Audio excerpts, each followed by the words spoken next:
ಹೇ guys ಎಲ್ಲರಿಗೂ ನಮಸ್ಕಾರ, welcome back to Sagar story stop 5 cricketing updates ಎಲ್ಲರಿಗೂ ಸ್ವಾಗತ ಮಗ. Welcome back. ಮೊದಲನೇ update T20 world cup 2026 related. ಪಾಕಿಸ್ತಾನದ PM ಅಫಿಷಿಯಲಿ ಕನ್ಫರ್ಮ್ ಮಾಡ್ಬಿಟ್ರು, ಇಲ್ಲ ಗುರು ನಾವು ಆಡಲ್ಲ, ಮುಲಾಜೆ ಇಲ್ಲ, ನಿಮ್ಮ ಅಗೇನ್ಸ್ಟ್ ಎಲ್ಲ ನಾವು ಆಡಕ್ಕೆ ಬರೋದೇ ಇಲ್ಲ ಅಂತ ಕನ್ಫರ್ಮ್ ಮಾಡ್ತಾ ಇದ್ದಂಗೆ ಇವಾಗ ಇನ್ನೂ ಒಂಥರ ಬುಡಕ್ಕೆ ಬಂದು ಕೂತ್ಕೊಂಡಿದ್ದೆ ಪಾಕಿಸ್ತಾನಕ್ಕೆ. ನಮ್ಮ ಮೇಲೆ ನಾವು ಬಾಯ್ಕಾಟ್ ಮಾಡಿಬಿಟ್ರು ಅಂತ ಅಂದರೆ ICC ಇದನ್ನು ಅಪ್ರೂವ್ ಮಾಡುತ್ತೋ ಏನು ಮಾಡುತ್ತೋ ಗೊತ್ತಿಲ್ಲ, ಇವ್ರನ್ನ ಬ್ಯಾನ್ ಮಾಡಿ ಮೊದಲೇ ಉಗ್ದೋಡಿಸ್ಬಿಡುತ್ತೋ, ಅದು ಏನು ಮಾಡುತ್ತೆ ಅಂತ ಗೊತ್ತಿಲ್ಲ. ಒಟ್ಟಿನಲ್ಲಿ ಇವ್ರಿಗೆ ಗೆಲ್ಲಬೇಕು, ಇನ್ನು ಮಿಕ್ಕಿರುವಂಥ ಎಲ್ಲ ಮ್ಯಾಚ್ನು ಕೂಡ ಗೆಲ್ಲಬೇಕಾಗತ್ತೆ. ನೆದರ್ಲ್ಯಾಂಡ್ಸ್ ಅಗೇನ್ಸ್ಟು ಮಳೆ ಬರುವಂಥ ಸಾಧ್ಯತೆ ಇದೆ. 7ನೇ ತಾರೀಕು ಆಡ್ತಾ ಇದ್ದಾರಲ್ಲ, ಇವ್ರು ಮೊದಲನೇ ಮ್ಯಾಚಲ್ಲೇ ಮಳೆ ಬರುವಂಥ ಸಾಧ್ಯತೆ ಇದೆ. ಮಳೆಗಂದ್ರೆ ಉಣ್ಕೊಂಡು ಹೋಯ್ತು ಅಂತಂದರೆ ಇಂಡಿಯಾದು ಇನ್ನೂ 2 ಪಾಯಿಂಟ್ ದಾನ ಕೊಡ್ತೀವಿ ಅಂತ ಹೇಳಿದ್ದಾರೆ. ನಮಗೇನು ದಾನ ಬೇಡಾಗುರು, ನಮ್ಮ ಮಕ್ಕಳ ಆಡ್ರು ಅಂತ ಅಂದ್ರೂ ಕೂಡ ದಾನ ಕೊಡ್ತೀವಿ, ನೀವೇ ಗಿದ್ರಿ ಅಂತ ಅಂತಾರೆ ಪಾಕಿಸ್ತಾನದವರು. ಅಟ್ಲೀಸ್ಟ್ ಒಂದು ಫೈಟ್ ಆನೋ ಕೊಡ್ತು ಅಂದ್ರೆ, ಒಂದು ಕಾಂಪಿಟೇಷನ್ ಆಯಿತು ಅಂದರೆ ನೋಡೋಕೆ ಚೆನ್ನಾಗಿರುತ್ತೆ ಅಂತ. ನಮ್ಮ ಇಂಡಿಯಾ ಮ್ಯಾಚು ಒಂದು ಉಣ್ಕೊಂಡು ಹೋಗ್ಬಿಡುತ್ತಲ್ಲ, ಇವ್ರದ್ದು ಉಣ್ಕೊಂಡು ಹೋಗಲಿ, ನಾವು ನೋಡಬೇಕು ಅನ್ಕೊಳ್ಳೋಂಥ ಮ್ಯಾಚು ಯಾವುದಾನೋ ಒಂದು ಇಂಡಿಯಾ ಮ್ಯಾಚು ಸುಮ್ಮನೆ ಈ ಥರ ವೇಸ್ಟ್ ಆಗೋಗ್ಬಿಡುತ್ತಲ್ಲ ವರ್ಲ್ಡ್ ಕಪ್ ಮ್ಯಾಚು. ಅದಕ್ಕೋಸ್ಕರ ನಾವು ಕೇಳ್ತಾ ಇರೋದು, ಬಂದ್ಬಿಟ್ಟು ಆಡ್ರಿ ಅಂತ. ನಿಮ್ಮನ್ನು ಸೋಲ್ಸೋಕೆ ಅದೇನೋ ಒಂಥರ ಮಜಾ ಬರುತ್ತೆ ನಮಗೆ.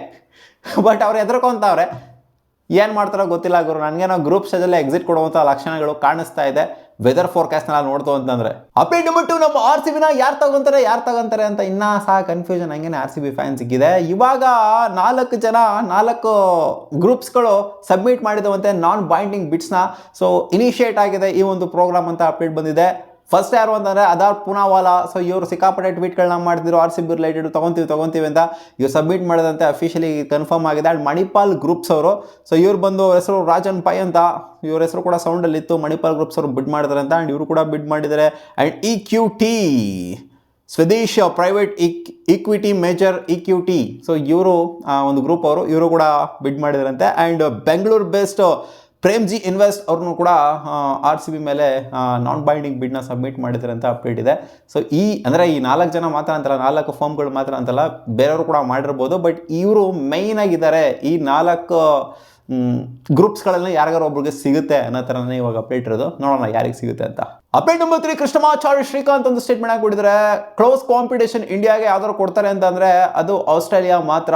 ನಾನು ಅನ್ಕೊಂತ ಇದ್ದೀನಿ ಆಸ್ಟ್ರೇಲಿಯಾ ಫೈನಲ್ಸಿಗೆ ಬರುತ್ತೆ ಇಂಡಿಯಾ ಜೊತೆಗೆ ಅಂತ. ಈ 2 ಟೀಮ್ಗಳು ಫೈನಲ್ಸಿಗೆ ಬಂತು ಅಂದರೆ ನೋಡೋದಕ್ಕೆ ಮಜಾ ಇರುತ್ತೆ ಸಿಕ್ಕಾಪಟ್ಟೆ ಅಂತ ಇವರು ಹೋಪ್ ಮಾಡ್ತಾ ಇದ್ದಾರೆ. ಬೇರೆ ಯಾವ ಟೀಮ್ ಬಂದರೂ ಕೂಡ ಚೆನ್ನಾಗಿರೋದಿಲ್ಲ ಇಂಡಿಯಾ ಅಗೇನ್ಸ್ಟ್. ಒಟ್ಟಿನಲ್ಲಿ ಇಂಡಿಯಾನಂತೂ ಫೈನಲ್ಗೆ ತಗೊಂಡು ಕೂರಿಸ್ಬಿಟ್ಟಿದ್ದಾರೆ, ಎಲ್ಲರೂ ತಲೆ ಮೇಲೆ ಹೊತ್ಕೊಂಡು ಪಕ್ಕಾ ಫೈನಲ್ಸ್ ಅಂತ. ಇನ್ಫ್ಯಾಕ್ಟ್ ಗೆದ್ದೇ ಬಿಡ್ತೀವಿ ಅನ್ನೋ ಥರನೇ ಇದೀವಿ ನಾವು. ಯಾಕಂದರೆ ಆ ಥರ ಬ್ರ್ಯಾಂಡ್ ಆಫ್ ಕ್ರಿಕೆಟ್ ನಾವು ಆಡ್ಕೊಂಡು ಬಂದಿದ್ವಿ ಅಂತ ಕಾನ್ಫಿಡೆನ್ಸ್ ಅಂತೂ ಇರಲೇಬೇಕು. ನಾವು ಆಡ್ಕೊಂಡು ಬಂದಿಲ್ಲ ಅಂದರೆ ಕಾನ್ಫಿಡೆನ್ಸ್ ಸುಮ್ಮನೆ ಕೊಡೋದ್ರಲ್ಲಿ ಅರ್ಥ ಇರ್ತಿಲ್ಲ. ನಾವು ಆ ಥರ ಆಡ್ಕೊಂಬಂದಿದ್ದೆ, ಅದಕ್ಕೋಸ್ಕರ ಕಾನ್ಫಿಡೆನ್ಸ್ ಅನ್ನೋದು ಪೀಕ್ ಲೆವೆಲ್ ಇದೆ ಎಲ್ಲ ಇಂಡಿಯನ್ಸ್ಗೂ ಕೂಡ. ನಮ್ಮ ಅಗೇನ್ಸ್ಟ್ ಯಾರು ಫೈನಲ್ಸ್ಗೆ ಆಡ್ತಾರೆ ಅನ್ನೋದು ಒಂಥರ ನಮಗೆ ಇವಾಗ ಇರೋವಂಥದ್ದು.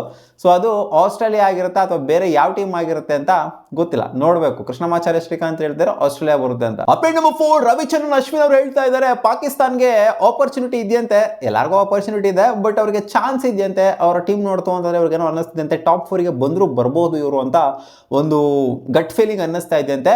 ಬಟ್ ಒಂದು ನೆಗೆಟಿವ್ ಏನು ಅಂತಂದರೆ ಅವ್ರು ಹೇಳೋ ಪ್ರಕಾರ ಬಾಬರ್ ಆಜಮು ಇಲ್ಲಿ ಮಿಡ್ಲ್ ಆರ್ಡ್ರಲ್ಲಿ ಅವ್ರಿಗೆ ಬ್ಯಾಟಿಂಗ್ ಬರಬಾರ್ದು. ಮಿಡ್ಲ್ ಆರ್ಡ್ರಲ್ಲಿ ಬಂತು ಅಂತಂದರೆ ಅವ್ರು ಕ್ವಾಲಿಫೈ ಆಗೋದಿಲ್ಲ ಟಾಪ್ 4ಗೆ ಅಂತ ನನಗೇನೋ ಒಂದು ಸ್ಟ್ರಾಂಗ್ ಆಗಿ ಅನ್ನಿಸ್ತಾ ಇದೆ ಅಂತ ಹೇಳಿದರೆ. ಬಾಬರ್ ಆಜಮ್ ಯಾಕೆ ಅಂತಂದರೆ ಬಂದ್ಬಿಟ್ಟು ಅಲ್ಲಿ ಟುಕು ಆಡ್ತಾರೆ ಮಿಡ್ಲ್ ಆರ್ಡ್ರಲ್ಲಿ.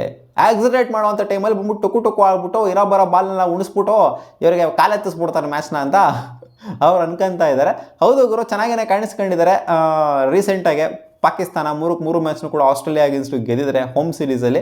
ಆದ್ದರಿಂದ ಇವ್ರಿಗೇನೋ ಒಂದು ಹೋಪ್ ಬಂದಿರ್ಬೋದು ಅಂತ ಕಾಣಿಸುತ್ತೆ ರವಿ ಅಶ್ವಿನ್ ಏನಕ್ಕೆ ಗುರು ಪಾಸಿಟಿವ್ ಆಗಿ ಹೇಳ್ತಾರೆ ಪಾಕಿಸ್ತಾನ್ಗೆ. ಏನೋ ಅವ್ರ ಫೀಲಿಂಗ್ ಅವ್ರು ಹೇಳ್ತಾವ್ರು ಗುರು, ಹಾನೆಸ್ಟಾಗಿ ಒಪ್ಕೊಬೇಕು ಅದನ್ನು. ಪಾಕಿಸ್ತಾನ ಕ್ವಾಲಿಫೈ ಆಗ್ಬಿಡ್ತಾ ಅಂತ ಕೇಳಿದ್ರೆ ನನ್ನ ಮಕ್ಕಳು ಇಂಡಿಯಾ ಮೇಲೆ ಬಾಯ್ಕಾಟ್ ಮಾಡ್ತೀನಿ ಅಂತಾರೆ, ಜೊತೆಗೆ ಇಲ್ಲಿ ಮಳೆ ಬೇರೆ ಬರ್ತೈತೆ ಅಂತಾರೆ. ಏನು ಕ್ವಾಲಿಫೈ ಆಗ್ತಾರಲ್ಲ ಬಂದ್ಬಿಟ್ಟಲ್ಲಿ. ಸೂಪರ್ 8ಗೆ ಫಸ್ಟ್ ಕ್ವಾಲಿಫೈ ಆಗಲಿ, ಆಮೇಲೆ ನೋಡೋಣ ಮಿಕ್ಕಿದ್ದು. ಅಪ್ಡೇಟ್ ನಂಬರ್ 5, ಡೇಲ್ ಸ್ಟೇನ್ ಒಂದು ಟ್ವೀಟ್ ಮಾಡೋದ್ರ ಮೂಲಕ ಬೌಲರ್ಸ್ಗಳಿಗೆ ಒಂದು ಕಿವಿ ಮಾತನ್ನು ಹೇಳಿದ್ದಾರೆ.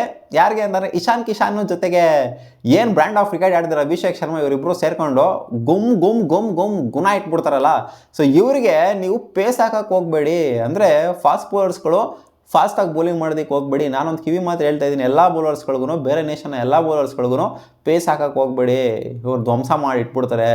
ಪೇಸ್ ನೋಡ್ತಾರೆ, ಎಷ್ಟು ಪೇಸ್ ಜಾಸ್ತಿ ಆಗ್ತೀರೋ ನೀವು ಅಷ್ಟು ಜಾಸ್ತಿ ಓಡಿಸ್ಕೊಂತೀರ, ಪೇಸ್ನ ಕಟ್ ಆಫ್ ಮಾಡಿ ಆದಷ್ಟು ಅಂತ ಹೇಳಿದರೆ ಅವಾಗ ಔಟ್ ಆಗುವಂಥ ಚಾನ್ಸಸ್ ಇರುತ್ತೆ ಅವರು ಅಂತ.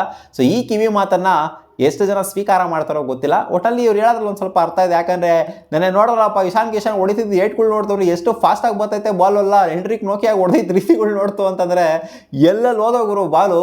ಅವ್ರು ಎಷ್ಟು ಪೇಸ್ ಆಗ್ತಾರೋ ಆ ಡಬಲ್ ಪೇಸಲ್ಲಿ ಹೋಗ್ತಾ ಇತ್ತು ಬಾಲ್ ಆಪೋಸಿಟಾಗಿ. ಸೊ ಒಂಥರ ನೋಟಿಸ್ ಮಾಡಿದ್ರೆ ಡೆಲ್ ಸ್ಟೇನ್ ಅವರು ಹೇಳೋದ್ರಲ್ಲಿ ಸ್ವಲ್ಪ ಅರ್ಥ ಇದೆ. ನೋಡೋಣ ಅದೇನು ಮಾಡ್ತಾರೆ ಅಂತ ಬೌಲರ್ಸ್ಗಳು ಇವರ ಅಗೇನ್ಸ್ಟು.